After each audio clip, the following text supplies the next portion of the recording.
আজকে আমরা figure of speech এবং লিটারি টার্মস এই দুটোর মধ্যে তফাৎ অর্থাৎ পার্থক্য নিয়ে একটু আলোচনা করব। আমরা অনেকেই ফিগার অফ স্পিচ এবং লিটারি টার্মস এই দুটোকে একই জিনিস মনে করি। আসলে এদের মধ্যে সম্পর্ক থাকলেও দুটির মিনিং বা অর্থ আলাদা। প্রথমে আমরা দেখব লিটারেরি টার্মস অর্থাৎ সাহিত্যিক পরিভাষা। এই সাহিত্যিক পরিভাষা হলো সাহিত্যে ব্যবহৃত বিভিন্ন ধারণা, কৌশল, রীতি এবং উপাদানের সমষ্টি। এগুলো সাহিত্য বিশ্লেষণ এবং সাহিত্যকে বোঝার জন্য ব্যবহৃত হয়, যেমন simile, metaphor, irony, plot, character. এই সমস্ত কিছুই লিটারেরি টার্মস অর্থাৎ সাহিত্যিক পরিভাষা।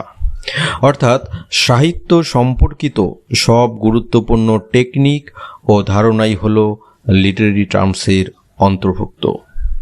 এবারে আমরা দেখব ফিগার অফ স্পিচ বা ভাষার অলংকার কি। এই ফিগার অফ স্পিচ হলো ভাষার অলংকার, যা ভাষাকে সুন্দর, আবেগপূর্ণ এবং কল্পনাময় করে তোলে, যেমন সিমিলি, মেটাফোর, হাইপারবল, আইরনি ইত্যাদি। তো আমাদের একটা বিষয় মনে রাখতে হবে যে সব ফিগার অফ স্পিচ হলো লিটারেরি টার্মস, কিন্তু সব literary terms figure of speech নয়। যেমন মেটাফোর, সিমিলি, আইরনি এগুলো ফিগার অফ স্পিচ এবং লিটারেরি টার্মস দুটোই, কিন্তু প্লট এবং থিম এগুলো লিটারেরি টার্মস, এরা ফিগার অফ স্পিচ নয়।